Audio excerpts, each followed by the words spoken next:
Well, I know that Stevens and specifically Coach Kingsolver are very happy with the NAIA's ruling that players didn't lose a season of eligibility with spring sports because one of our three seniors from this past year, Jamie Whitmer, has already announced that she's going to come back. And from all indications, she's very excited to have another go around and hopefully end the year the right way. She's on pace to put her name even higher in some categories where she's already in the record books. And I'm sure you've gotten that same sentiment from seniors that you've been able to talk to. Yeah, and I think it's about giving people the choice. You know, if you're a college senior and you got to play maybe a third of your season, if you're lucky, in these spring sports, you know, what are you going to do about that? And to see that that has been recognized and something that people at the top of the college sports levels, at all levels, have said, we understand that there are maybe financial concerns here. Let's be frank. We understand that there are scheduling concerns or roster concerns, but we can work through those to the betterment of those student athletes that had, in some cases, you know, a senior year in the sport of softball. That's going to be the last year, more than likely than not, of competition.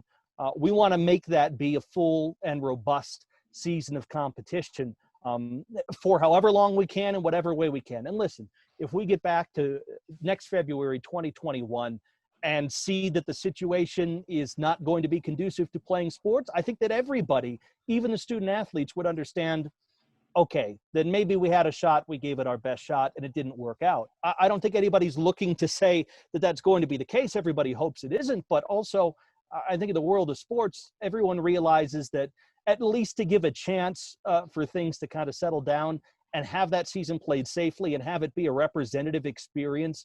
You know, there are experiences that across college sports for some of the winter sports were taken away for some of those I know at the NCAA level, at least, that didn't finish out. And that really is unfortunate, but you can move on from that knowing you got to play a season, you got to have that experience for the bulk of it.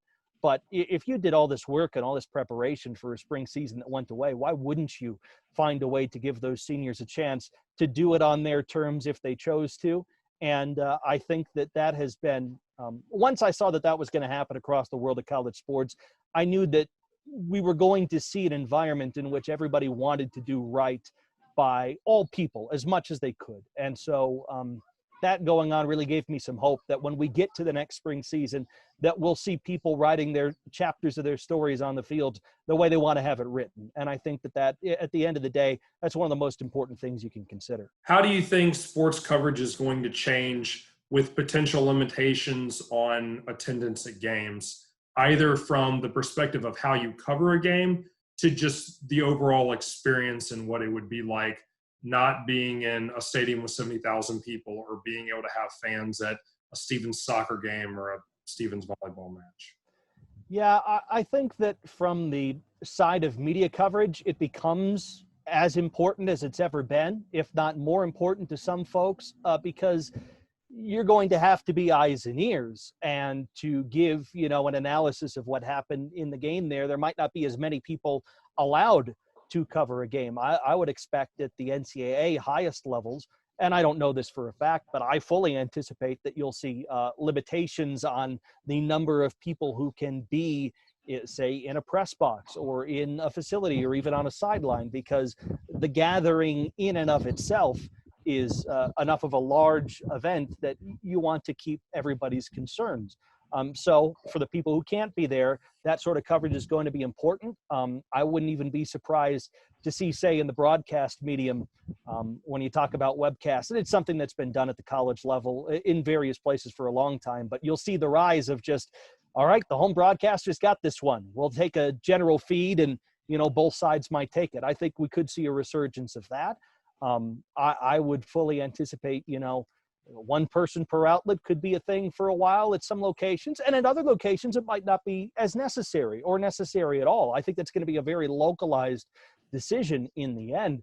The coverage will be different in the fact that maybe the interactions will be different and maybe a lot more formal. I mean, if we're all keeping our 6 feet of distance from one another, then that necessarily in some cases is going to give a different type of an answer or a different type of a reaction with the setting. But I don't think it's going to diminish coverage in any material way, as long as you have people who are on the side of it and who are perceptive and ask the right questions and get the stories out that need to be told.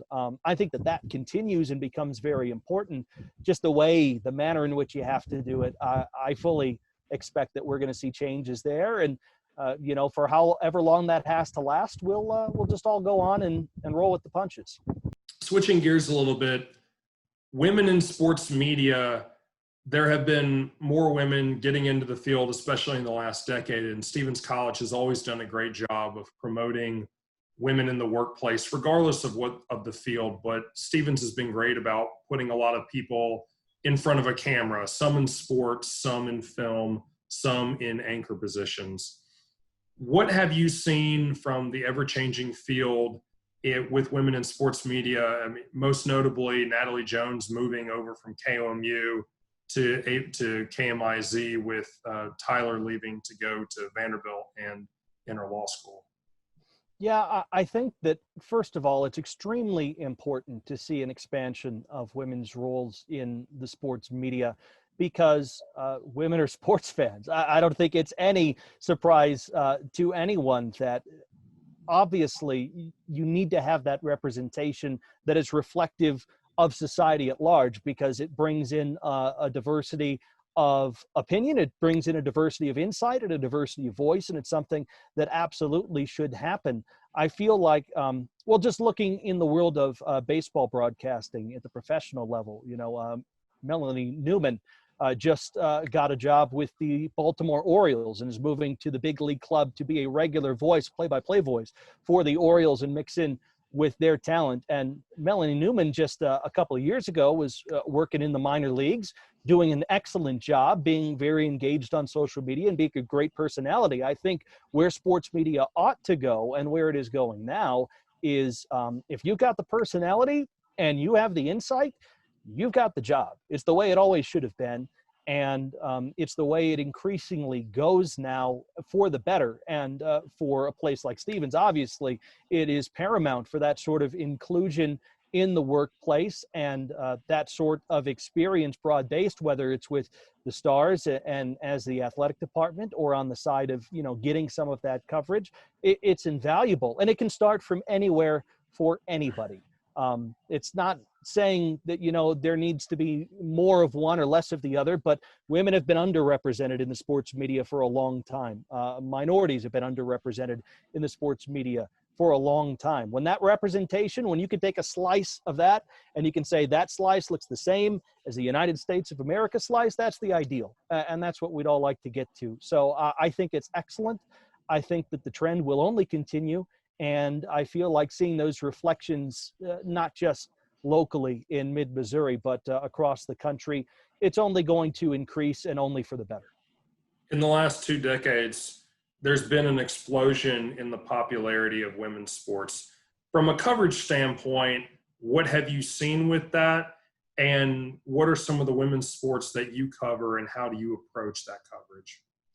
I feel like the increasing coverage is a reflection of the fact that, and this is primarily, I feel, at the college level driven right now, that you can get to know the student athlete, and the student athlete will be there and be able to have a relationship with a fan base for a while.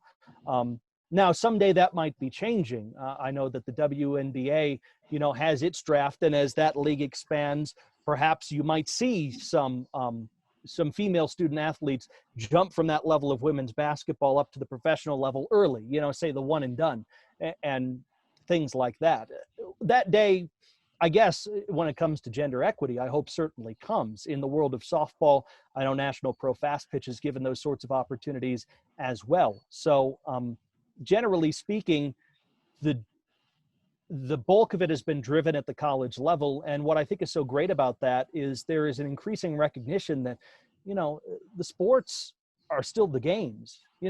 A game is still a game it doesn't matter who's playing it. And there can still be intensity, there can still be competition, and a very high level of competition. So I think that's why you're seeing the increases, maybe driven mostly when it comes to the media side at the NCAA level. We cover Mizzou women's basketball at KTGR as the primary outlet for broadcasting the games, but also, you know, in our attendance and in speaking with the head coach there, Robin Pinchton, and across the women's sports landscape, finding ways to find interesting stories to people is what we do in the sports media business. So if that interest is in, you know, Missouri women's basketball or Stevens college soccer or wherever it is, we got to find it and we got to tell that story. That's what's most important. And so I know that at KTGR, our commitment can only increase as that broader commitment increases, because it's what you have to do to stay relevant to the people who listen to you. So 100% that has been on the rise, because people are looking at the games and saying, absolutely, that's a game I want to attend. Absolutely, that's a game I want to financially support. And absolutely, that's a game I want to read about, hear about, watch. And as long as that keeps going up, you'll see that reflected in the way media does its business.